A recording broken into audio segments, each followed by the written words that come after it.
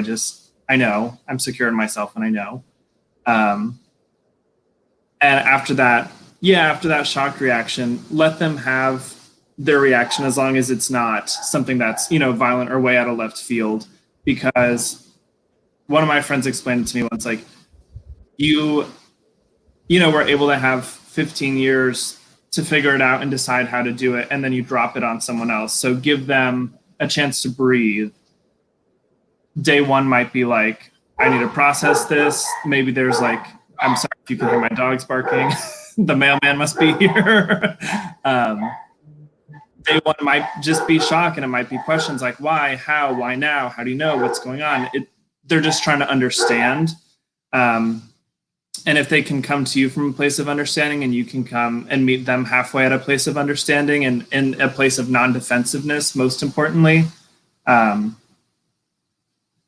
that can grow. And even if they don't seem open or accepting at first, or there is that fear and trepidation, that can be learned and that can be grown over time. I wish there was like a magic trick for coming out, because it is different with everyone. And I don't know your family, but I hope that they, whether it's immediately or whether it's after some conversations, come to understanding with you and acceptance. I like that. I really like how you pointed out the fact of, we as person that's coming out, whether it be whatever the coming out is, we've had time to think about this. We've had time to process this. And we really need to understand that when we drop a bomb, if you would call it that, on somebody, that they need time to process. I mean, I know experiences with friends that their parents literally like lost it and yelled and screamed and had a hissy fit, and the next day came back and apologized and everything was great. So I think it's even like we've talked about this several weeks of grieving processes. Everybody grieves differently, and whether we want to admit it or not, when we tell these things to some people have a process of grieving that they need to go through to process that. And it doesn't mean that they hate you. It doesn't mean that they dislike you. They're just trying to process what you just told them. I know with my family, it took a long time. It took many, many years, and they still may not agree, but they know me and they know what I do and who I am. So they still love me and accept me. So I definitely think that, I love what each of you said. There could be a plan. There could be, good. Also, I think we need to give those people room to understand, and those people room to be able to grasp what you told them. Mm-hmm. Absolutely. Good.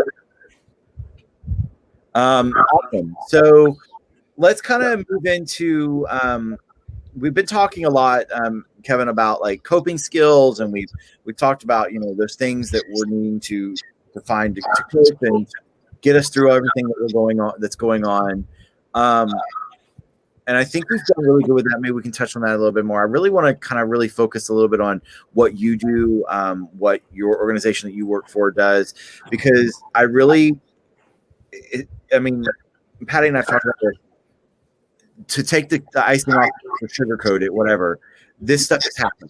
Yeah. There's sexual assaults, there's sexual violence going on in the midst of this pandemic. And it's not really anything that's been talked about. I see occasionally on Facebook things pop up, but this stuff, we know this stuff's happening.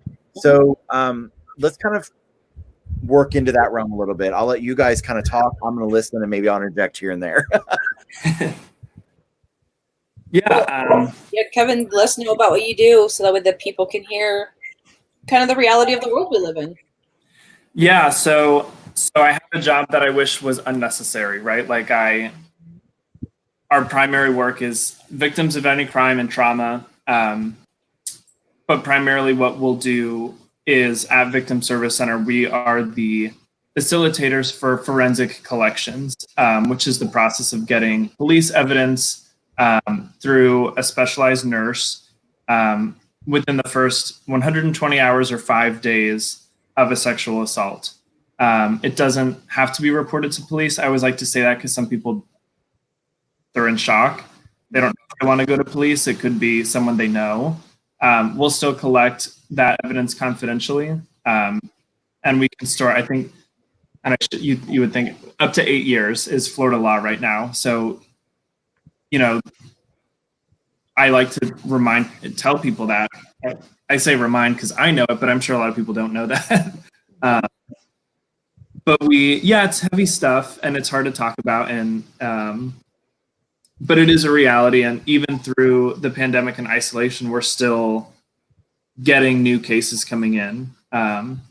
Whether it's someone they know, someone they've been isolated with, if it was an unhealthy, already kind of abusive relationship, this isolation has just expanded that to still some crazy stuff, like someone's just going for a walk in a park nearby that's open and people are just, you know, obviously not in the right of mind to do that to someone. So it's sad that it's still happening, but our services are still happening throughout that, which I guess is a good thing in the midst of the chaos.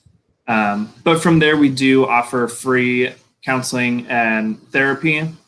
We have myself, so my role is primarily as an advocate, but at Victim Service Center, they require all their advocates to be master's level counselors so that we can provide counseling services. And then we also have a therapy team that's also free. And most of them are EMDR trained or brain mapping trained or have some kind of trauma specialty that for someone who might be higher need, or maybe they have multiple traumas and victimizations throughout childhood that they need to work through, we can pass them along and get that kind of deeper, more long-term work. Can you talk a little bit about like the initial process? Like so somebody is considering making this phone call. What does that look like? Can you handhold me and walk me through that? Like so that way somebody who might be watching is like, I don't even know what to expect. What would they come from? What would happen? Yeah, so if someone went, let's say like the non-report route, like, so if someone goes through police first, the police will bridge them to us. Okay. But so we have a 24/7 helpline, and I'm sure with Jason we can post it at the end of all this. And anyone can call that 24/7. Me or one of the other 9 advocates, whoever's on call that day, will answer. And my spiel is usually, Victim Service Center, this is Kevin, how can I help you? And from there, I'm just open, whatever someone needs to say, like, this just happened, what do I do? Or this happened 2 years ago and it's still traumatizing me, how do I get help? For specifically the forensic collection, it would be,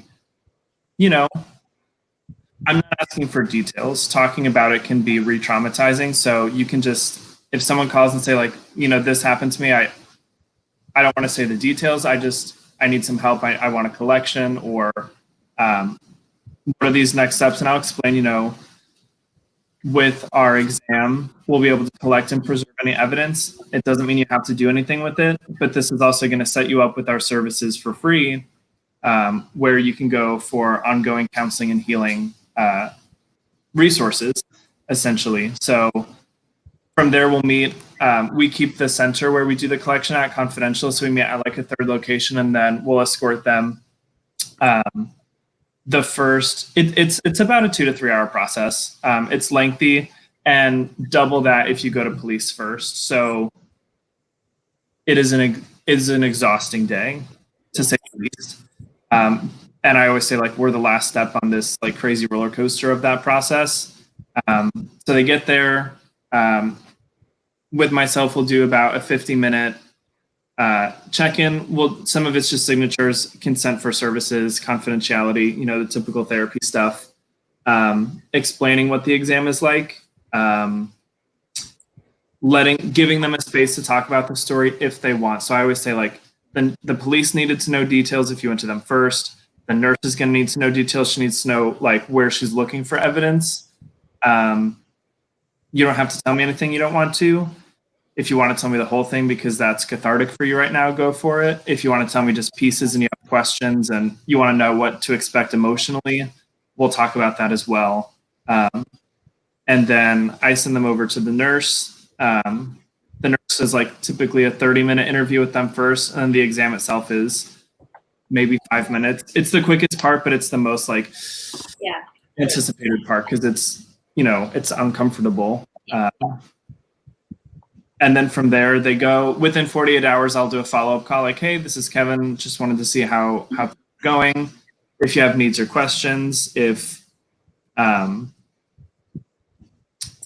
want help and services right away, which is kind of rare. Some people aren't ready in that initial. I mean, sometimes we'll do an exam with someone and then 3 years later, people have come back and they're like, okay, now I'm ready to talk about it. And it's still free. It's still there for them. So. Is there an age range or age limit? Yes, for us, we can only do the exams for 13 and older. If it was any younger than that, it's a different type of exam, and that goes through a sister agency of ours, the Children's Advocacy Center. Yeah. That's what it's called in Orange County and Seminole County. It's called Safe House of Seminole. Or no, that's the shelter. I think it's Kids House. Kids House, yeah. I don't know what it's called in Osceola, but they're all this. It's the same kind of like 13 and up we can do, and then anything younger than that, it's a different type of exam process. Okay. If they're a minor, do they have to have a parent come with them, or an adult? They do currently because of the way that it's set up to get consent for the exam requires a parent authorization because it's invasive in that nature. I don't know, and I would have to double check because typically the exams that I've done in those acute cases, they've either had a parent and I've never had to worry about it. There might be like a cutoff at 16 or 17 perhaps, but I'm not 100% sure. Yeah. And for those who are out there listening, Kevin mentioned the type of therapy that is often utilized. And I know that sounds like a bunch of fancy letters and stuff. So kind of to expand on that, I think is important. I'm not certified in the mapping, but I am an EMDR clinician. So I can kind of give you all a synopsis of what that looks like. So EMDR stands for eye movement desensitization and reprocessing. Way easier to say EMDR. And what it entails is what we call BLS, which is bilateral stimulation. So oftentimes a counselor will either utilize their hands and do like a back and forth motion. I have what we refer to as buzzies. So they're these little tappers that you put in your hand, and they just go right, left, and that way you can kind of sit back. Some people utilize a light. There's all different avenues. But the point is for us to have that right, left for that journey as you're processing the trauma. When you are processing trauma, the speed is faster. When we are trying to put any kind of positive imprint to help that processing, we will slow it down. We start with a negative belief and a positive belief, and we'll work with you until we get to that point. It also is consistent throughout the process where the counselor, if you're working with someone from an EMDR perspective, will kind of tell you to do like a body scan. So I always tell people kind of imagine an MRI going from your head all the way down to your toes to identify the feeling and where you're feeling that in your body. And the reason why that's important is our body retains memories more than we think. And when we can pinpoint where that's at, if someone has an upset stomach with no medical causation, sometimes it's trauma induced. If a person has neck pain, again, no medical causation, MRIs, CAT scans, everything's normal. It can be trauma induced. So that's why we do focus on where is that feeling coming from literally within the body system. So it is in-depth, and I know Lindsey and I both were first responders with Pulse. We did utilize EMDR just to get a little bit of a quicker de-escalation in that moment of panic and chaos. It doesn't mean we were fully processing in that moment. As a mental health first aid responder, our job is just to get people to be able to catch their breath metaphorically. And then the hard work comes when, we can refer when they're ready to go to counseling, whether it's EMDR or any other type of modality. But when you hear those words, I just wanted people to be aware of what that was and what that meant.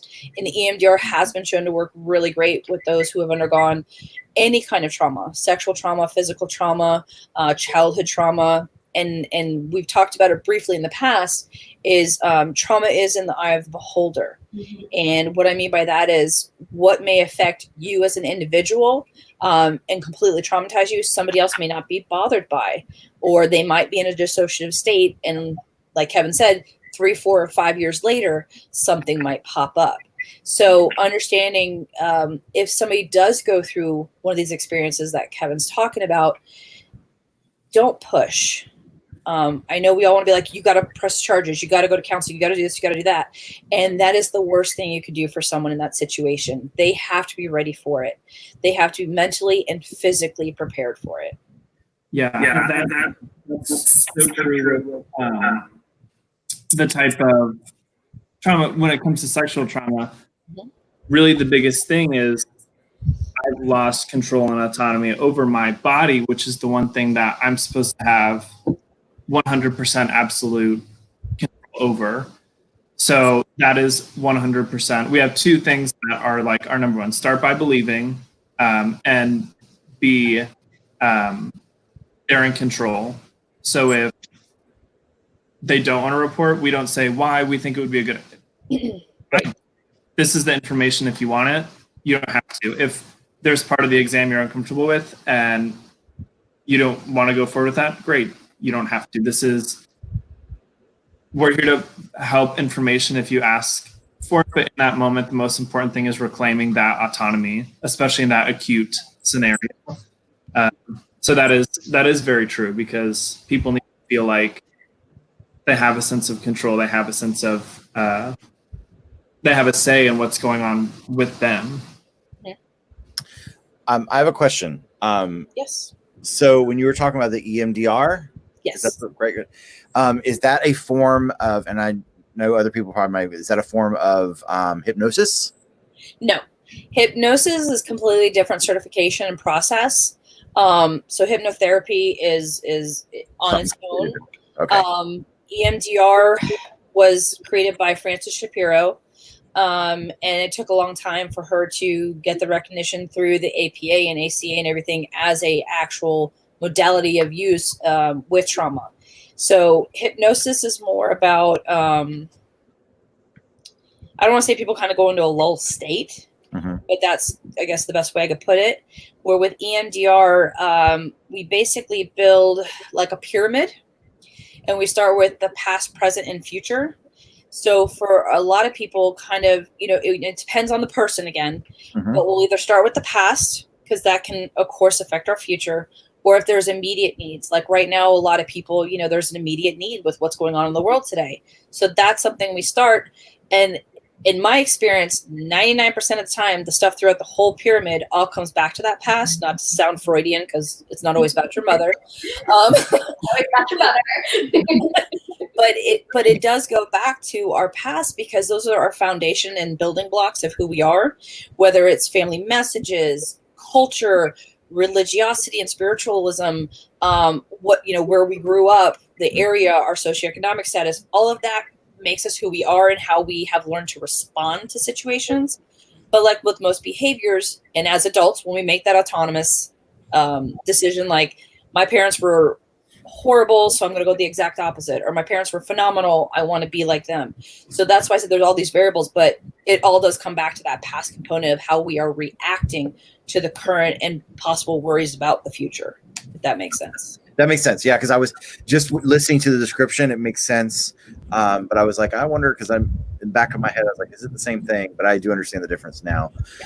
So Kevin, I really like what actually all three of you were talking about, of not pushing anyone, and giving people the option. And I know that sometimes, especially if it's someone you care about, you really want to be like, no, you've got to do this. And I think that was a really important aspect. I think any of us should grasp that if anyone in our loved one or anyone that we know that goes through trauma like this, that we understand that we just kind of need to love them through it and support them, give them the information. Like you just said, you guys, here it is. This is something you need or want in the future here. So you have it, not pushing them, because I mean, I know myself, I think anybody, any human, when you are in the middle of anything and somebody's trying to push you to do something that you're not wanting to do, it usually makes you either push back harder or not, obviously not want to do it. Right. So I think that's really something that people definitely need to understand. I love this. Now with your program, what you go through, what you guys do. So let's say somebody says, okay, I'm ready to get help. I want to press charges, or I need therapy or anything like that. What's the next step? What do you guys do with that? Yeah, I always try to make it as easy as possible. So if they want a session, then, you know, all they do is call the office number. If they're like new, then say, you know, I'm looking to schedule an intake appointment. Currently, right now, if anyone wanted one, we're virtual mostly through June at this point. They would just call, say, I want an intake appointment. We never ask over the phone, like, what happened, you know, tell us the whole story. Like, that's not a phone conversation. I think people, when they call us, because of the nature of why they're calling us, there's all this pressure and anticipation. So I just try to like dispel all that, like, okay, you want an appointment? Let's go. Like, what's your first name, last name? What's a good callback number for you? What day works for you? And just try to make it as light and easy as possible, I guess. Like, not, it's serious enough as it is, so I don't need to add to that with my demeanor over the phone, I guess. Right. When it comes to police reporting, so someone who's established as a client of ours, we have a bit more access to. So we've had advocates who, let's say we've been working with a client for a few weeks and they haven't reported to police, and now they want to accompany them to the police station if just for that extra emotional support, if they want that, and sit with them while they tell the story to the police and answer their questions, and kind of just be there for them in that process. Okay. So we can have a bit more access to that. We work really closely with all of the law enforcement agencies in the area, so they know, all of those detectives know who we are. We have their numbers. We can help reach out to them if a client has questions and things like that. So we try to make it a very symbiotic process of, you know, they're putting their trust in us, their vulnerability in us. And so we're going to do everything we can to get them speaking with the right people and help discover that with them. Okay. Now, so you work on that part, and then you said you were talking about scheduling an intake session. Do you guys, when you're going for therapy and counseling with you all, is there a limit? Is there, you know, do you guys see somebody up to a certain point? Do you see them until they're ready to stop? Kind of what happens with that process? There's no limit. So it's free forever, pretty much. I mean, there might be a point, like recently with a client, I was like, you know, what brought you to me? And this person came to me last fall. So it's been a while, and seeing me pretty much every week.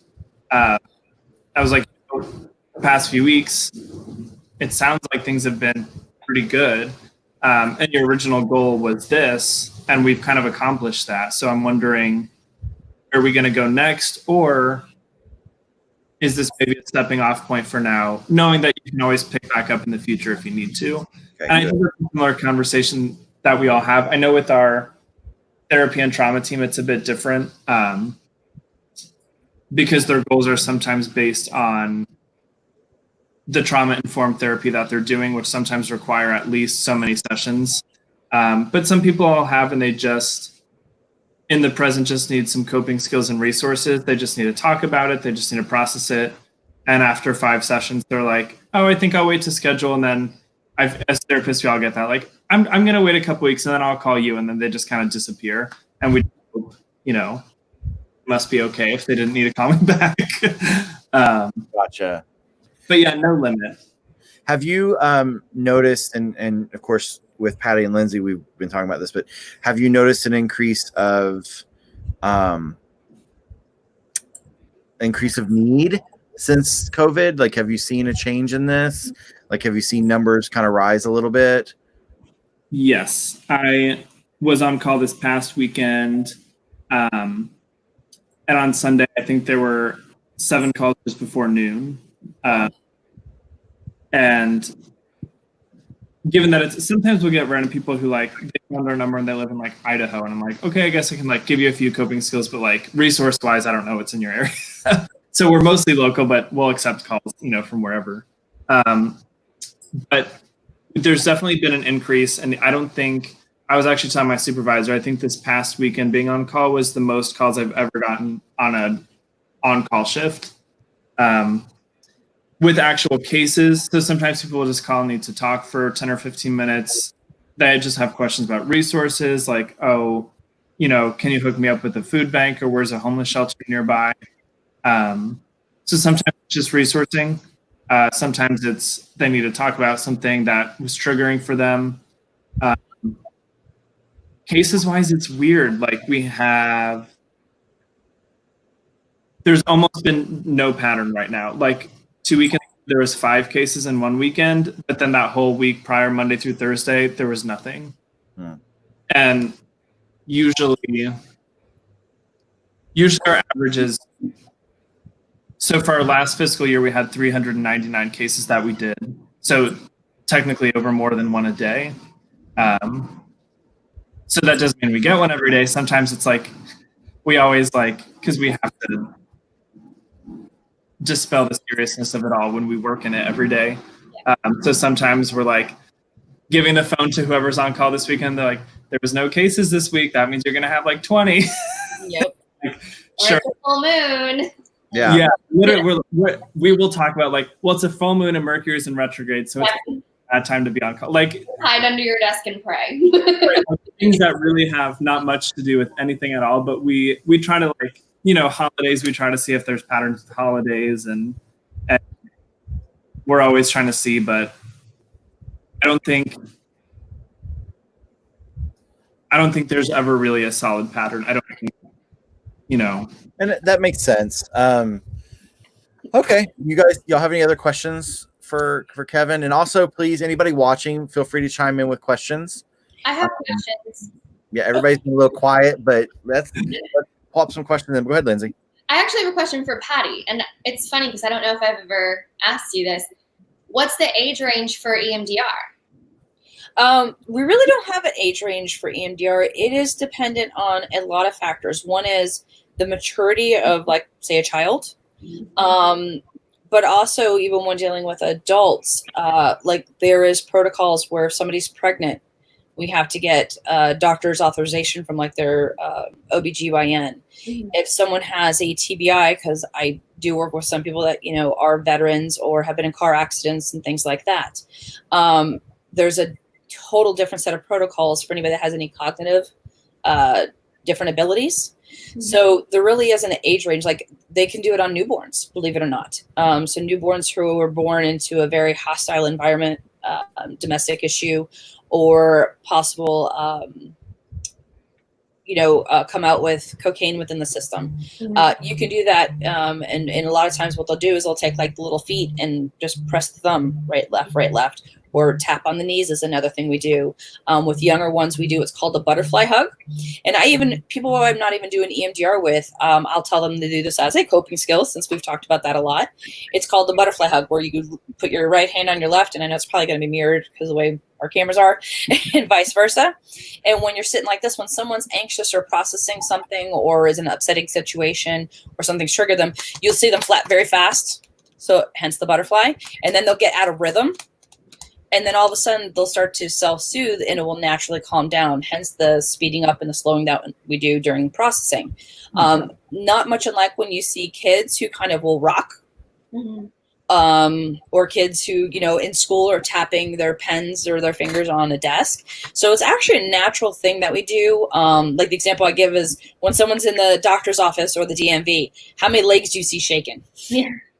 Right? All the time, right now. That's always.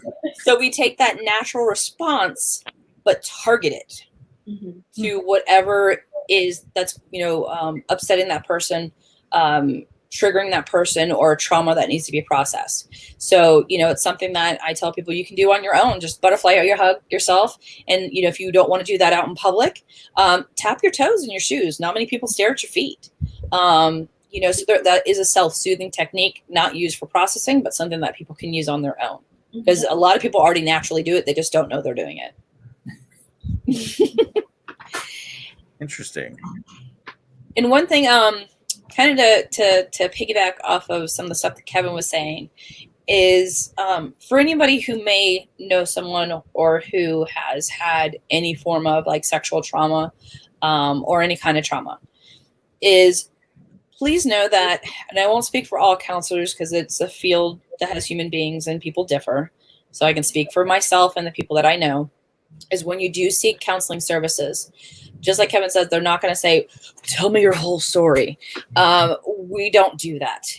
We will work with you and stay where you're at and at your pace. Because I understand when I work with a client, I'm a stranger when you first come into my room. And we need to build that rapport and that trust. So I'm not going to sit and act like I'm interviewing you for a news commentary. When you're ready to say something to the counselor you're working with, hopefully they are respecting that and your boundaries and letting you have like that autonomy to share when you're ready. Counselors, it doesn't mean we won't ask some questions if the mood is there and things are moving in that direction. But at any point, if you're uncomfortable, say, I don't want to go there yet.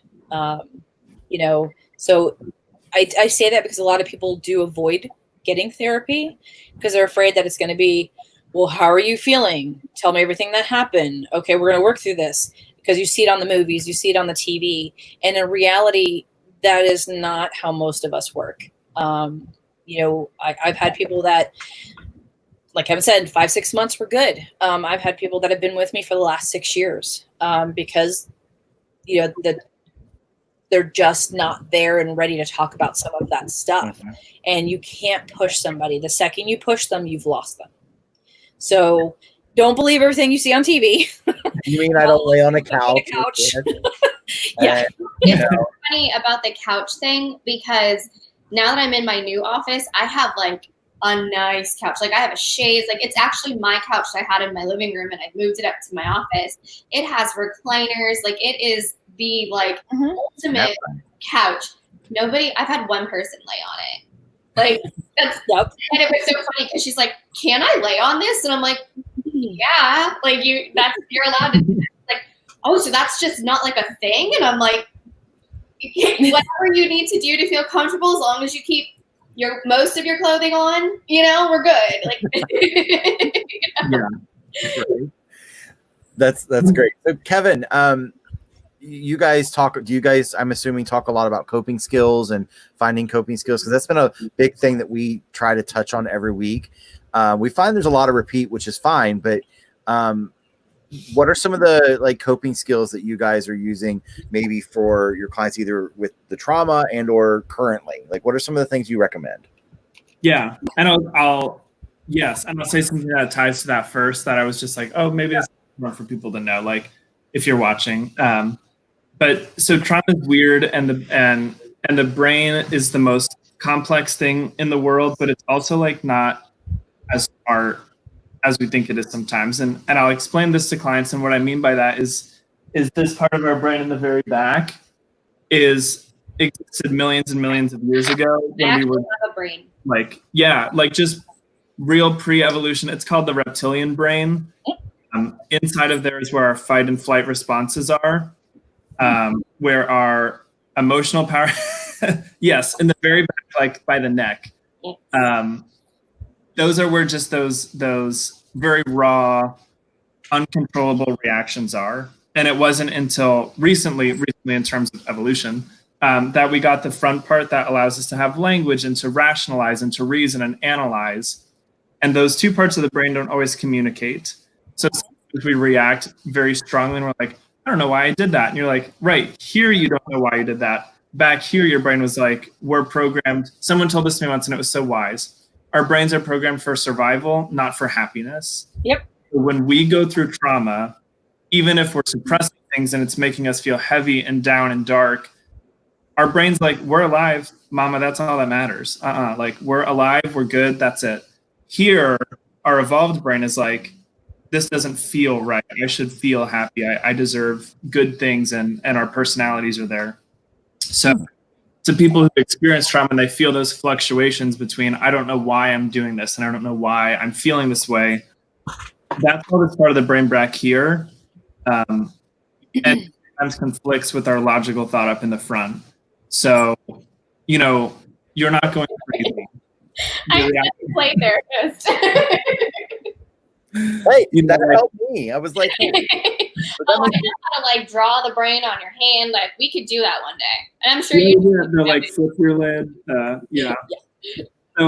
So I always say that because people will feel like they're going crazy. But after trauma, everything's a roller coaster. You know, the way the brain processes things is in pieces, and it's going to activate different parts of the brain that are built for different things.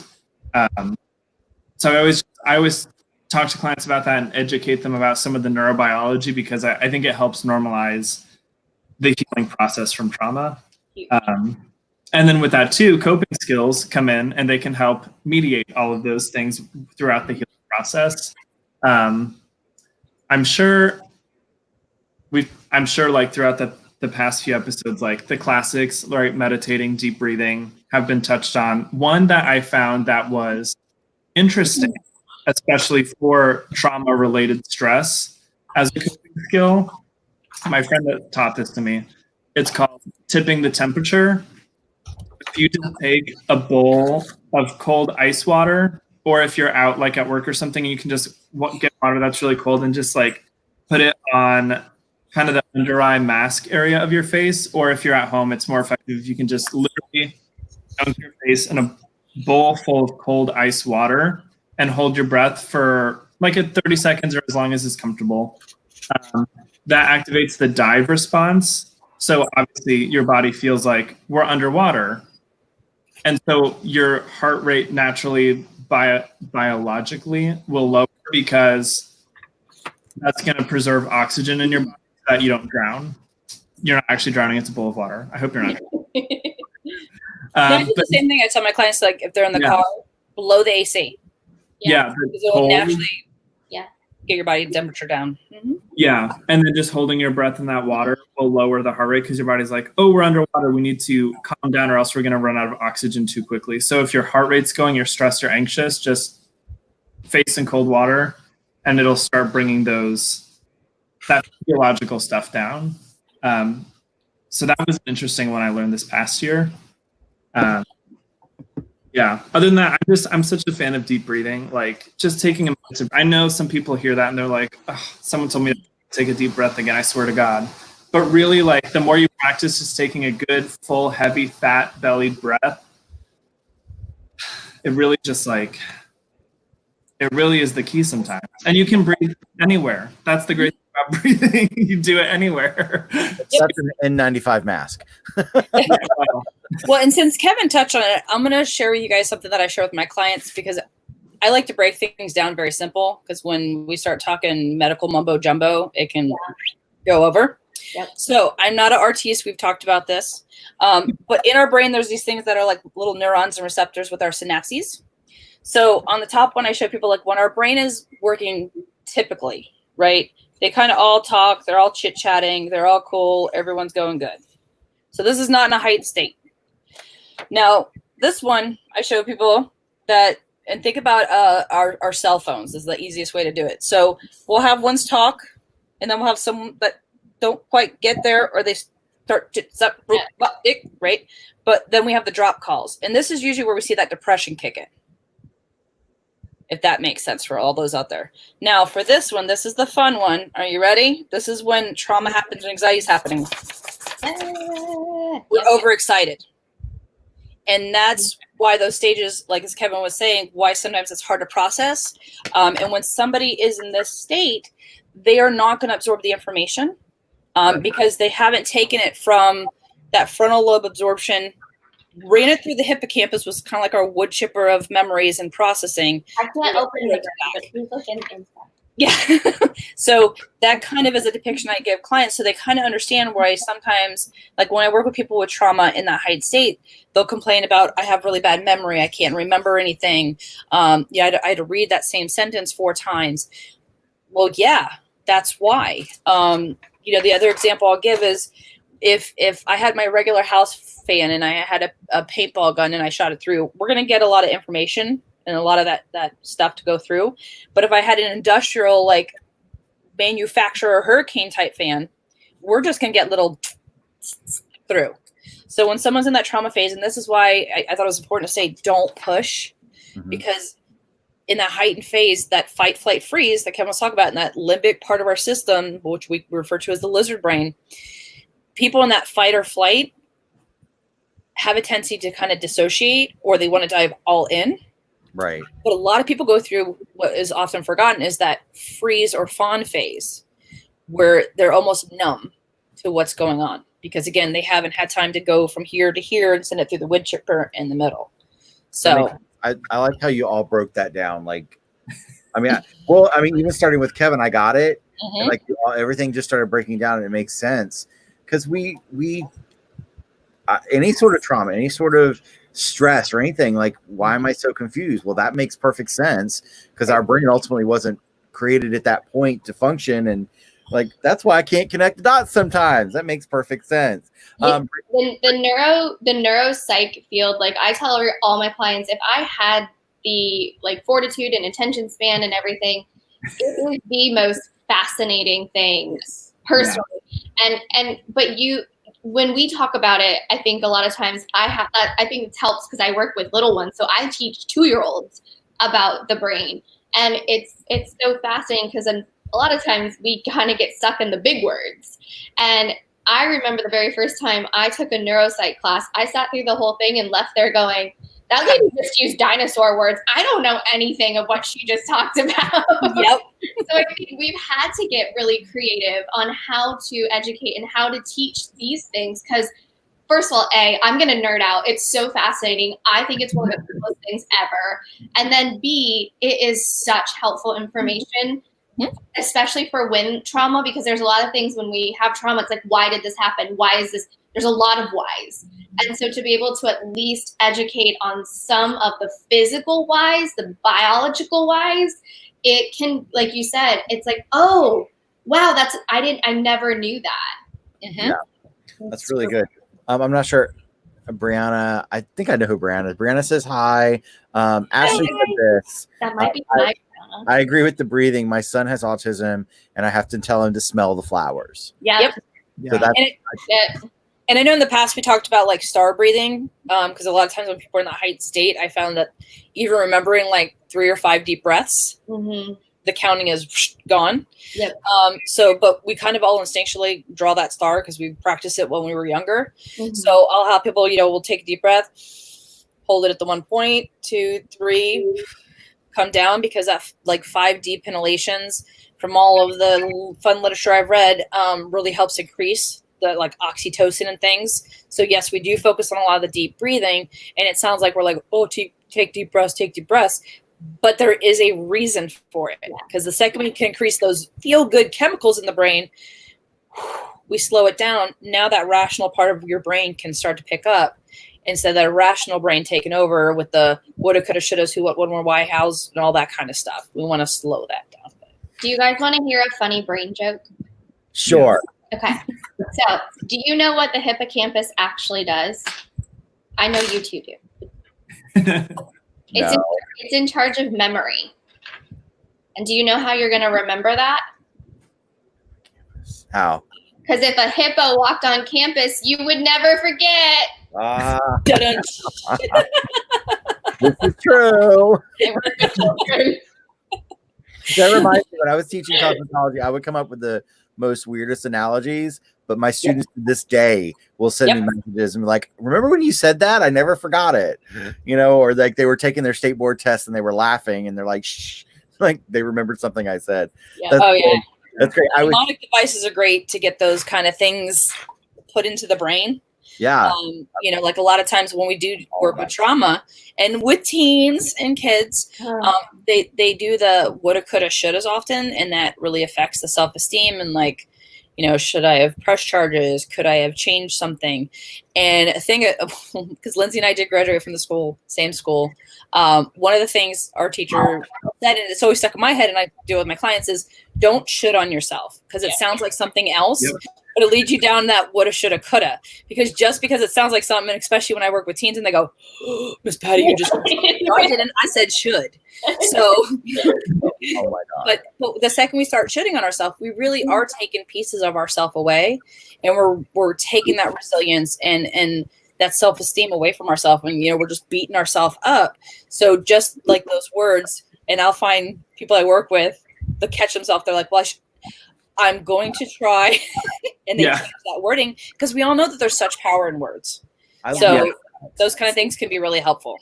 Yeah. I love that. We were talking about self-care and this random thing pops in my head. I was watching a friend of mine's Facebook Live the other night, and they asked how they were dealing with being in quarantine. They're a drag queen and they're, you know, a show director. So 5 nights a week in the bar, and now they're not. And she's like, I just was really getting down, and I just decided.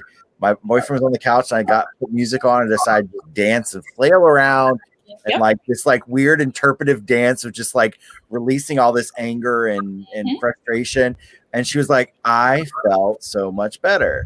Absolutely. So yesterday we had a little lull in the salon, and one of the songs from the 90s one-hit wonder Tiffany, I Think We're Alone Now, came on, and there was nobody in the salon. So I'm like dancing around and they're like, I don't know really who saw me, but I was like, you know what? This is what I'm going to try. And, you know, and we talk about this. Sometimes our coping mechanisms or our coping things seem a little silly. But for me, what I was just real to flail and release, which also increased my breathing, what we talked about. So I just thought that was cool. So sometimes you might just need to go in the garage and just flail around a little bit and, you know, release some energy, because I'm not a dancer, I'm a twirler. But that's part of what we talked about, is knowing what your jam is. You know, what works for you, and if it works for you, roll with it. Yeah. And then another like nerd part of the brain is kind of the idea that I don't think a lot of people realize this, because I didn't know this until I was taught. Emotions have chemicals.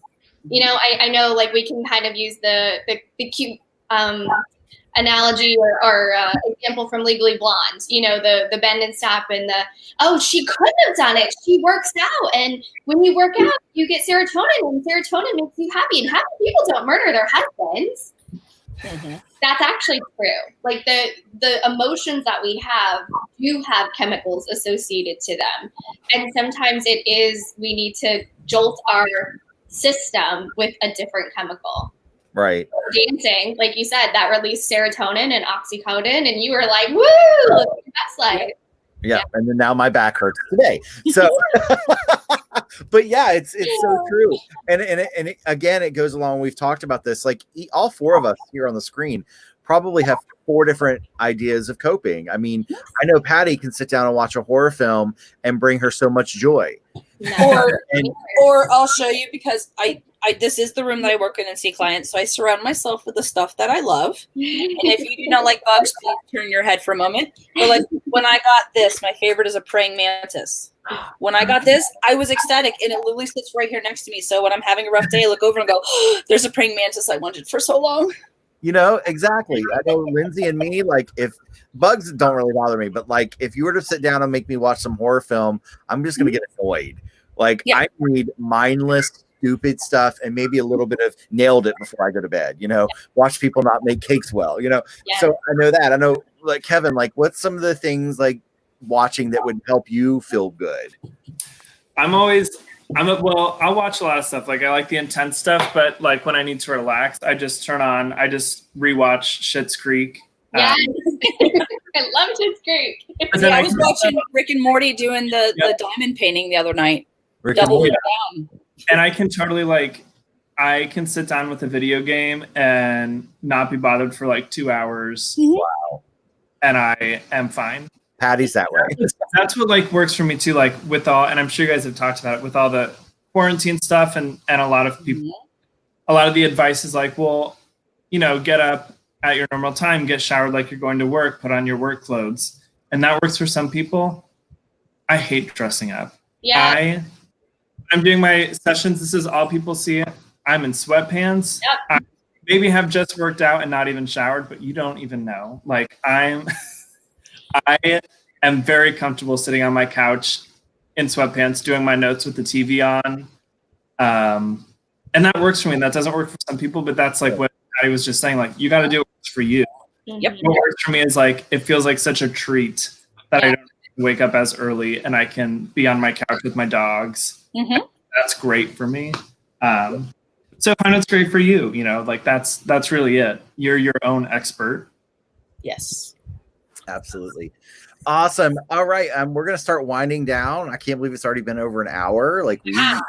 I know we didn't get to do any activities today. We'll continue the activities next week. I have a great activity for next time. I don't even know what that activity went. Oh, we did this great activity last week. Oh, my rainbow. Yeah. We I've got did mine right here too. a rainbow. And for each color, we wrote 3 to 5 things that made us happy for each color. Oh, nice. And I actually thought about this week. I was telling one of my staff members yesterday about it, of like how it seemed like so simple and childish. It But works. it really made you think of like, oh, wow, you know? Yeah. And there's Milo. Yes. Hi, Milo. Evie's not here. They went to Home Depot. Oh, he would love to go to Home Depot. Oh, my goodness. Milo, it's so cute. Well, I can't thank you all enough. Kevin, thank you again for being part of this and sharing. You know, I'll make sure send me information, like some numbers and information. I'll put it in the comments and tag it. I'll put it on YouTube also, and I'll make sure I have Patti and Lindsey's information. You know, I think this is it's very important. People need to know about this. It's happening, whether it's happening to someone that's watching or whether we know someone.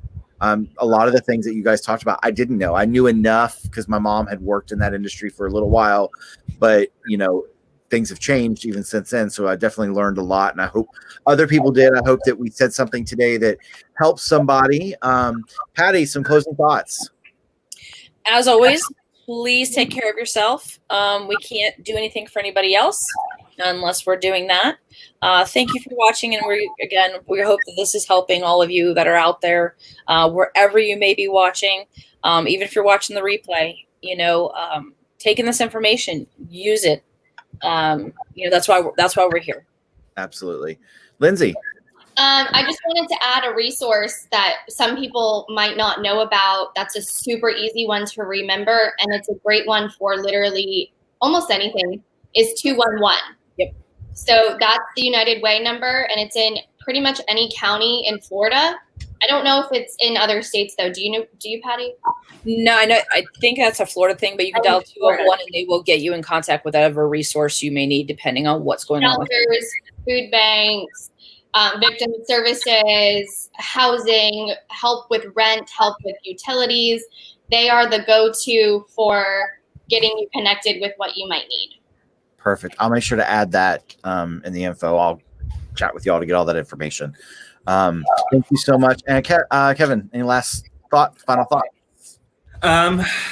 Yeah, take care of yourself and know that for whatever you need, there is help available. There is a resource for that. So reach out. Even if you're calling the wrong resource, we know the other resources to go to. Exactly. Yes. Exactly. You all, please reach out to any of these 3 if you need to talk to somebody, if you need resources, you know, connect with me and we'll get there. Again, I just thank everyone for tuning in. I thank my friends for being here. And as always, I say, you know, don't ever forget your love, accepted, and wanted. Everybody have a great week. Check out tomorrow night on Rose Dynasty's Facebook. We're doing a paint night with Miss Sherilyn Matthews. So please check that out. Join us with that. Storytime on Sunday. And then we'll see you guys, everyone, again next Thursday. I love you all. See you later. Bye. Bye.